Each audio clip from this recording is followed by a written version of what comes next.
What's up, YouTube? This is World War Black Ops Pro, and today I'm going to talk about the evolution of Call of Duty and how what happened in the past can actually affect the future, and specifically Black Ops 3. And you know what kind of predictions we can make about Black Ops 3 based on what we've observed in the past. Now, for the purposes of this video, I'm just going to discuss COD 4 through Advanced Warfare because, COD 1, COD 2, COD 3. While they were somewhat significant, they are negligible because they weren't really widely popular. Like games like COD 4 massively outsold all those combined. So, just sit back, relax, enjoy the gameplay. I have some pretty good gameplay on the map Detroit with the HBRA3. So, hope you enjoyed that. Now, let's get into the commentary. So, COD 4 is widely regarded as one of the most revolutionary Call of Duties. I mean, it really was. Before then, if you wanted to play multiplayer, you had to choose from one of the preset classes that the game developers made for you. So if you wanted a certain class, like if you want to customize something, you couldn't do that. You couldn't put attachments on your guns. You couldn't do anything like that. And COD 4 completely changed that. They brought the perk system. They brought attachments. They brought just the whole create a class. And yeah, they also brought us kill streaks. I don't believe there were kill streaks before. If I'm wrong, let me know in the comment section, but I don't believe there were kill streaks before COD 4. I mean, I never played COD 3, COD 2, or COD 1 multiplayer, but I don't believe there were any kill streaks. Now, the kill streak system was quite simple, I admit. I mean, it was only 3, 5, 7, so you got the UAV, of course, you got the airstrike, and you also got the helicopter. So they were pretty simple, but it was a start. Then next you have World at War, and World at War really kind of just piggybacked on what COD 4 did, because COD 4 kind of set a precedent for what Call of Duty should be at that time, and Treyarch decided to go along with it because COD 4 is massively popular. The problem, though, was with World at War, why it wasn't as well received was because of the time frame that took place in the setting. World War II is by no means a bad setting for Call of Duty. The only problem is a lot of the weapons are semi-automatic or bolt action. Otherwise, they make it difficult to spray and pray like most COD players like to do. And because of that, kind of limited the amount of fun people were having, I guess. And people just didn't want to leave the modern shooter. They wanted, something that more relatable, I guess, than, World War II. And at that point, World War II was kind of overdone because the first 3 CODs were all World War II. And then you have World at War, which would be the 4th COD to feature World War II, and at that time the modern shooter was kind of, it wasn't oversaturated. It definitely wasn't as oversaturated as it is today. So people wanted to change, and World at War didn't really offer that. I mean, World War is a good game. Don't get me wrong, but it didn't really offer what the community wanted. So then comes Modern Warfare 2. Modern Warfare 2. They took what they learned from COD 4 and World at War, and they improved upon it yet again. Not only did they bring back Create a Class and the kill streaks, but they brought them back in more depth than previously, a lot more depth. Like, for example, those pro perks in Create a Class, you can put more than one attachment on your gun. You can do this, you can do that, you can, there's a lot more variety in Modern Warfare 2, especially when it came to the kill streaks, because Modern Warfare 2, if you guys don't remember, was the first Call of Duty where you could choose your kill streaks. So instead of running the 357 like you did in COD 4 and World at War, you can now customize your kill streaks to however you want it. And there was a lot of kill streaks, guys, in MW2, so you can have a lot of combinations. And one streak would lead to another, and that was pretty fun. I mean, yeah, it made the nuke really easy to get, but it was kind of fun at the same time, just to always get those massive streaks. And it was just really fun, and Modern Warfare 2 also had a lot of problems, though. One was the noob tubes, danger close, one-man army noob tubes. That was a huge problem, and unfortunately, it never got fixed. It did get fixed in Treyarch's next game, but I'll get to that in a bit when we go over Black Ops. Another problem was quick scoping. Quick scoping was a huge problem in MW2, even more than it was in Black Ops 1, because if you guys didn't know, Sleight of Hand Pro would work with sniper rifles. Oh, and watch me get killed by this goat, the guy using cloak. Yep, see, that's another piece of BS for Advanced Warfare, but Anyway, let's go back to MW2. So, if you guys didn't know, that Sleight of Hand Pro did in fact work on sniper rifles, which means that a sniper rifle, which would take about 400 milliseconds to aim down sight, that's standard for a sniper rifle, like let's say like a Barrett 50 cal or an intervention, can now only do that, would do that half the time, so 200 milliseconds, which would be the same ADS time as this SMG. Now, that's very unbalanced, because if you think about it, a sniper rifle is not supposed to have good handling whatsoever. You're not supposed to be able to run around with it like it's a shotgun. You're not supposed to play highly aggressively with it. You're supposed to sit at the back of the map, sit with your scope up and wait for targets to come into your field of view. That's kind of how it works, and that's how it should have worked. But in MW2, if you combine stopping power and you combine sleight of hand, you can get sniper rifles that were better than even the Black Ops 2 variants of the sniper rifles, and that was pretty overpowered. And Treyarch did take steps to fix that in their next game. So in Black Ops 1, their main goal was to really fix all the problems in MW2 because MW2 pretty much got the formula right. Well, the big problem was just the lack of balance. So Black Ops 1 put a very, and let me emphasize this, they really focused on the balance in that game, and I could tell. Not only did they make Sleight of Hand Pro not apply to sniper rifles, but they took out quickscoping by making your accuracy as accurate as hipfire until you're fully scoped in with any sniper rifle in that game. They also lowered the fire cap of semi-automatic so you couldn't spray from the hip as easily. They made it like they pretty much lowered the damage, like they effectively lowered the damage because there was no stopping power in that game whatsoever. So you couldn't increase your damage in any way, shape, or form in that game, which was great. And not only did they do that, but they also fixed the noob tubes. I mean, they put a pretty powerful flak jacket perk in. Then they made it so you couldn't put a second attachment in your gun if you decided to run a noob tube. Just things like that. I mean, one could argue they probably should have taken noob tubes out altogether, but noob tubes weren't that big of an issue in Black Ops 1. And not only that, but they decided to keep most of the good elements from MW2 in. Like, for example, the customizable kill streaks. They brought a lot of variety to the kill streaks. I mean, not as much as MW2, but enough, to where it's fun. To where you can switch your setup every once in a while. You can have a setup for different situations, like one setup for every type of situation that could get thrown at you. And I really like that. Also brought back pro perks. I felt like it was more balanced because, they didn't have stopping power, they didn't have danger close, because stopping power, danger close threw off the balance a lot. And I never really liked those perks. Those perks were always overpowered. They weren't balanced, and Black Ops 1 was the first game to take out stopping power. Now, enough about Black Ops 1. Now we're going to go Modern Warfare 3, Modern Warfare 3, they completely messed up the balance. People thought the sniping people for the most part, like especially snipers, thought that the sniping in Black Ops 1 was weak, and it was, underpowered. I can see, like, from a regular person standpoint, like, just a casual standpoint, sniping was right. Sniping was how it should be in Black Ops 1. However, the snipers were whining and complaining, and, most of them ended up going back to MW2, where sniping could still be possible, getting those 360 no-scopes was actually a thing. So because of that, Infinity Ward decided to make some major changes to sniping, one of those being increasing the base damage from 70 to 98. Now, by doing that, like, you may be like, World of War, what does a 28 damage increase do? I mean, the sniper rifles, aren't they already a one-shot kill? Well, yes, but the thing is, by increasing it to 98 damage, you're essentially multiplying by 1.4, which is essentially the same thing as giving it free stopping power. Now, if you ran stopping power to get your sniper rifle up to that point in a previous game, you would probably have to give up, let's say, Ghost, or you'd have to give up, like, some other perk, some other really good perk, maybe Juggernaut in the old games. But in MW3, they just give it to you for free, and not only that, but they have a perk called Quick Draw, and Quick Draw does apply to sniper rifles. So sniping was pretty rampant in MW3 because of that.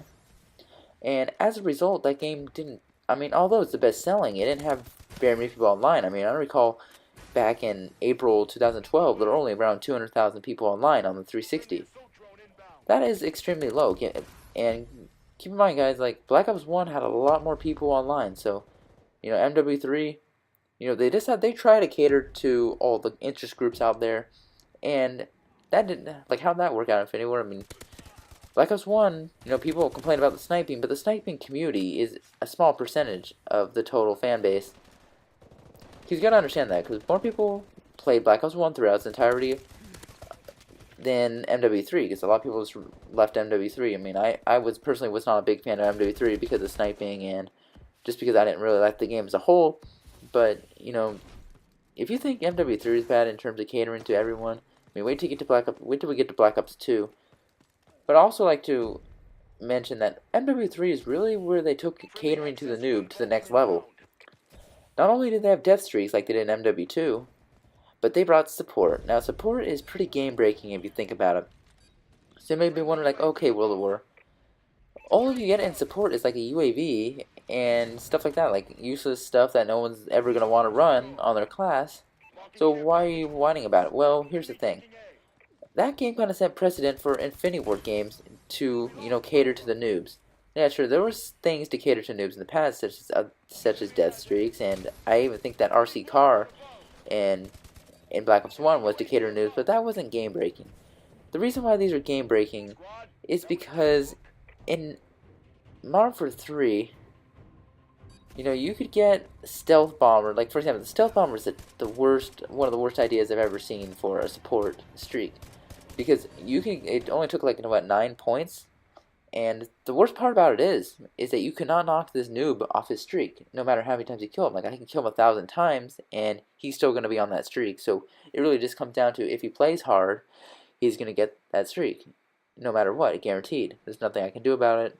So basically, I'm going to get hit with a bombing run, or a stealth bomber, sorry.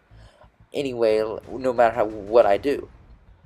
And he can get this not just by getting kills, but also by just capturing objectives and things like that. So it really just supports the idea that, okay, if you play hard, you'll get your streak. And that's problem. It became a much bigger problem in Ghost, I would say. I mean, those are some other things. But now let's move on to Black Ops 2. Black Ops 2, they tried way too hard to cater to everyone. And to the point where they ended up pleasing no one. So, Treyarch, they heard the complaints about the sniper, and I bet they even thought the shotguns were underpowered in BO1, and to some degree they're right, and then they're probably also like, oh, okay, the assault rifles are overpowered, okay, we gotta make the LMGs, we gotta buff the LMGs, we gotta do this, we gotta do that. So Black Ops 1 was a pretty balanced game, and they have the formula right there. But then Treyarch decides to change up a lot of things to please all the interest groups, to please everyone who wants to buy their game. They want to please the snipers, they want to please the shotgunners, they want to please pretty much everyone. Because there's a big drastic difference between Black Ops 1 and Black Ops 2. In Black Ops 2, sniping is ridiculously overpowered. And again, you have the integrated stopping power, 98 base damage. Because the snipers were complaining about Black Ops 1 sniping, and guess what, Vaughn? You had more people playing Black Ops 1 a year after it came out than you did Black Ops 2 a year after that game came out, and Black Ops 2 actually sold more, so, I mean, what does that tell you, Vaughn?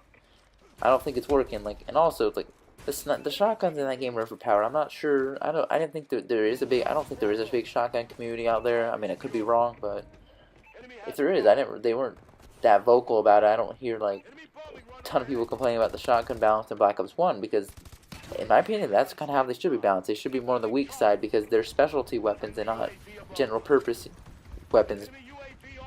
That's kind of how it is in real life. That's probably how it should be in a video game.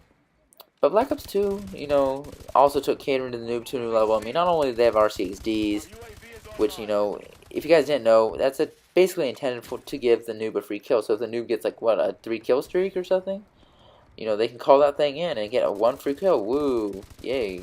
And the noob's all excited because, yay, I got a free kill. Look, mommy, I got a free kill. And that kind of makes his day. But on your end, you get blown up by that thing. You're like, really, Vaughn? Why do you put that thing in the game? Also, that's the same thing with the 100-kill drone. And the 100-kill drone is even worse than that, because the 100-kill drone, you don't even have to control it. It finds an enemy for you. You just throw it in the air randomly. It circles the map. Oh, and it finds an enemy. Okay, they're dead. Even if they have flash jacket, there's nothing they can do. So I always thought those things were just noob centered. So Black Ops 2, I mean, it was an okay game, but they really tried too hard to cater to everyone, and they ended up pleasing pretty much no one. Okay, next we're gonna go to Ghost, because Ghost, I mean, Ghost wasn't well received for a few reasons, and I'm gonna get into those right now.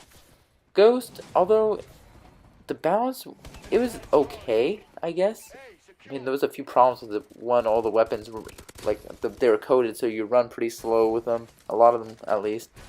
I mean, two, the submachine gun, the submachine gun, and the MTRX could actually outgun assault rifles, which was a big problem, and also was outgun LMGs. That was another big problem. And yeah, we got a few balancing issues there, which made no one want to rush. You also got maps design, which, although the maps weren't terrible, they weren't really, they didn't have the best flow to them. Let's just leave it at that. So you not only got that, like, but you also got like the lag comp too. The lag comp made it so it felt like you only had like a little bit of health here and there, and then if you took one hit, you would just go down instantly. That was a lag comp, and that really made people feel like they're playing hardcore all the time. So that's why no one really rushed around in the game. No one moved. Everyone kind of camped, and that really slowed down the pace of the game. And that's one of the biggest reasons why I think that it failed. But it also, they didn't really bring anything new to the table either. If any word, they took, you know, the creative class. You know, prior was the pick 10 system. I'm not a big fan of the pick 10 system because it's basically the same creative class, but you just allocate points to each thing. And put things in like wild cards, which don't actually do anything. They just allow you to do stuff. And isn't the whole point of the pick 10 to, you know, increase the amount of freedom the player has to make their class? But instead, the wild cards are kind of limiting that. Isn't that the whole point? But anyway, Ruben gets a great idea to replace that with the pick 35 system, which is basically just 35 perks. You just pick your perk and everything. And I never really understood that system. I don't think a lot of players did. Now, I wasn't a big fan of that either. But also, let's not forget, Ghost also did cater to the noob pretty heavily, especially with the support strike package. Now, the support strike package had some really annoying stuff. Like, for example, the Oracle. The Oracle is probably one of the worst ideas ever implemented into a support strike package, if not a Call of Duty game. Now, if you guys don't know, so I believe Oracle was like a 14-point streak or something like that. And what it would do is it would highlight your character in an orange outline. So basically, you can be seen through walls from anywhere from around the map. So it's basically a no-skill wall hack, because you can't knock the guy who's running it off of their streak. They're gonna get it no matter what. There's nothing you can do. Even if you go like 20-0 or something, but your teammates are going like maybe barely positive or going neutral, like they're going even, or they're going negative, they're gonna feed the enemy team kills, and the enemy team's gonna get it. And then, you know, you're on a 24 kill streak. Oh, you get wall banged, one off a chem. Yeah, that was really annoying. Now next, we got the Odin, which basically did the same thing. I mean, you could tag enemies. That was also really annoying. You know, there was a lot of annoying stuff in Ghost. Ghost, I think, tried way too hard to cater to the noob. I mean, at least they made like quick scoping harder, and I mean, that was probably one of the only good things they actually did with that game. Okay, but anyway, let's get to Advanced Warfare. Now, Advanced Warfare takes cater to the noob to a whole new level. Like, I mean a whole new level. Like, not only with the skill-based matchmaking, but also with just the map design, like specifically the spawns. The spawns in Advanced Warfare, you guys didn't know, if you step anywhere near them, you cause the spawns to flip. And when the spawns flip, you know, you get shot in the back, because if you step anywhere, like let's say you're playing Domination, and you have A flag and you have B flag, and the enemy has C, and you go a little bit too close to the C flag, guess what? They're spawning behind you over at A, and they're going to shoot you in the back, because, you know, the spawn system's all messed up, and the maps are like way too small, and you have exosuits, and they're going to come from all directions. And yeah, I mean, part of the reason Advanced Warfare probably didn't sell well is because no one really felt like exosuits do not belong in Call of Duty. I mean, some of you guys might like them out there, but in my personal opinion, exosuits do not belong in Call of Duty. And unfortunately, this is going to probably set precedent for future games that come out, like Black Ops 3. Now, Black Ops 3, Vaughn, it shouldn't be that hard to make a good Black Ops 3. You already got the formula pretty much perfect in Black Ops 1, but you deviated from it. You tried to cater to interest groups such as Optic and Phase, you know, MLG, quick scopers, pro players, just pretty much you try to cater to everyone, and that doesn't work. You gotta go back to Black Ops 1 formula, which is fair and balanced, and you also can't cater to the noob. No more kill streaks that just give you a free kill, like the 100 kill drone. No more snipers that have free stopping power in it. And also, you gotta make it like Black Ops 1 sniping mechanic, where you know the thing's off center, the reticle's off center until you're fully scoped in. That would be great. Probably not gonna happen, but you know we'll have to see on that. See, basically, Vaughn just has to make a fun game. That's pretty much what it comes down to. You know, learn from the past in order to make more successful games in the future. Because you know, Advanced Warfare didn't sell very well. Ghost didn't sell very well. Black Ops 2, it sold pretty well, and you know, still a lot of people playing it, but it could have been a lot better. Probably could have got like what 2-3 times more people on it. If Black Ops 1 was released after Black Ops 2, like 2 years later, it'd probably have probably 200,000 people online at least right now. Because Black Ops 1 was probably the best Call of Duty game ever made. Keep in mind, guys, that if Black Ops 3 is a letdown, we won't have another opportunity to get another Treyarch game until 2018, which is quite a long time away. Because, guys, let's be honest, is anybody looking forward to a Ghost 2 or an Advanced Warfare 2? I'm sure am not. I'm sure definitely not. Probably not going to even buy those games because Advanced Warfare and Ghost were just not that good. So, really, if Treyarch screws up this year, what are we going to play for the next several years? I mean, I don't have no idea. But something tells me that Black Ops 3 is going to be similar to Black Ops 2, where Von Hart tries to cater all these interest groups, and, you know, he tries to essentially get MLG in on it, and to cater this game to MLG, pretty much. So Black Ops 3, it might be bad if they do that. If they don't listen, you know, to the community, they don't learn from the mistakes of the past. You know, if they bring back Pick 10 probably, then, you know, it might not be a good game. It might not have anything to play for the next couple of years. So, anyway, guys, hope you enjoyed the commentary. If you did, don't forget to like and subscribe. And, as always, thanks for watching, and see you guys later.